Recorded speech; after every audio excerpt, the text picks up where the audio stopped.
Assalamualaikum warahmatullahi wabarakatuh.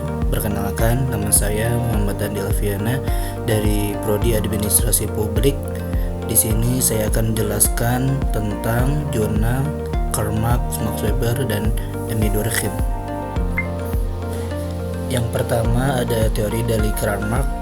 Tujuan ini bertujuan untuk mendeskripsikan faktor-faktor yang melatar belakangi konflik yang terjadi di Kabupaten Poso melalui analisis teori konflik Karl Marx dan fungsi agama sebagai langkah peredaman konflik.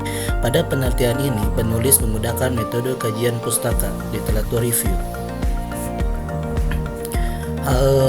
Hasil penelitian ini mendeskripsikan bahwa konflik di Kabupaten Poso merupakan rentetan kasus yang terjadi di tahun 1998 dan memuncak pada tahun 2001. Latar belakang konflik sesuai dengan asumsi yang digunakan oleh Marx. Pertama, menggunakan determinasi ekonomi, yakni dengan melihat bahwasanya faktor ekonomi menjadi hal yang mendatar dalam perubahan struktural masyarakat. Kedua, determinisme sejarah, yakni perubahan struktural masyarakat melalui 3 tahapan, tesis, antitesis, dan sintesis. Sedangkan upaya peredaman berdasarkan fungsi agama dimulakan atas eksistensi agama di masyarakat tidak hanya sebagai letak yakin dan kepercayaan. Namun, agama memiliki beberapa fungsi baik yang berkaitan secara langsung dan bersentuhan langsung dengan kehidupan sosial masyarakat, yang memberikan sosial dan persoalan, tata aturan dan hukum, sumber persatuan, kebaikan, dan perekat hubungan antar individu. Dalam teori Karl Marx dijelaskan bahwa masyarakat terbentuk dari pola struktur yang menggerakkan terjadinya perubahan sosial sebagai dampak dari perjuangan dan ketegangan hidup. Hal ini menjadi dasar bahwa konflik menjadi inti dari sejarah perubahan hidup manusia. Kapasitas dasar sejarah tersebut yakni sesuai yang memposisikan manusia bersosialisasi dengan individu lain dalam usaha mempertahankan eksistensi kehidupannya, dan proses perubahan sejarah struktural masyarakat ditentukan oleh ekonomi, bukan ide. Karl Marx pada analisis masalah yang dihadapi manusia secara objektif tanpa melibatkan persoalan individu terkait suatu institusi dan struktur masyarakat. Konsep ini menjadi dasar utama dalam memahami teori Marx dalam kaitannya dengan bentuk masyarakat komunis dan fungsi negara proletar. Marx dan Engels mendeskripsikan negara-negara yang digunakan sebagai alat dominasi dan penindasan kelas agar dapat berkembang dan mempertahankan eksistensinya menjadi negara minoritas dan dapat menggambarkan kepentingan kelas kecil. Yang kedua ada Max Weber. Pertarungan arena globalisasi antara kapitalis timur dan kapitalis barat menunjukkan adanya kekuatan bagi keduanya.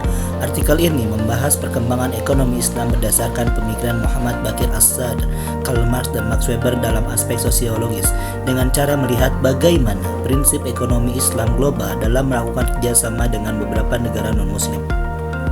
Metode kerjasama dengan beberapa negara non-muslim. Metode ini menggunakan penelitian studi pustaka, yaitu pengambil informasi dari buku maupun artikel ilmiah. Relevan dengan masalah yang akan dijawab, hasil penelitian ini menunjukkan bahwa pemikiran Marx dan Weber tentang sistem perekonomian Islam mengalami kemunduran ternyata ditentang oleh Muhammad Baqir As-Sadr. Sadr memberikan kritik jika Marxisme mengingkari hal berkaitan dengan filsafat metafisika. Maka dengan sendirinya Marxisme sudah melepas diri dari hal yang tidak berkaitan dengan sains. Prinsip ajaran agama Islam sebagai landasan utama untuk mencapai kesuksesan dalam berbisnis yang terbukti mampu bersaing secara global. Misalnya saja korporasi Saudi Aramco, Islamic Development Bank, Qatar International Bank, Saudara, dan perusahaan Fly Emirates salah satu bukti nyata yang menjadi perusahaan besar dan memiliki pengaruh bagi investor di negara-negara barat.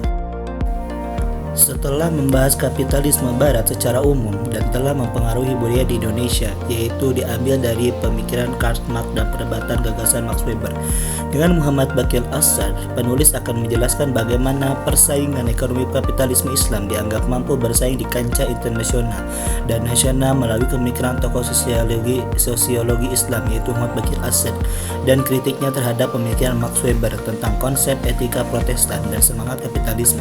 Muhammad Baqir As-Sadr berpendapat bahwa masalah ekonomi muncul karena 2 faktor. Pertama, karena perilaku manusia yang melakukan ketidakadilan, dan kedua, karena menyangka nikmat Allah.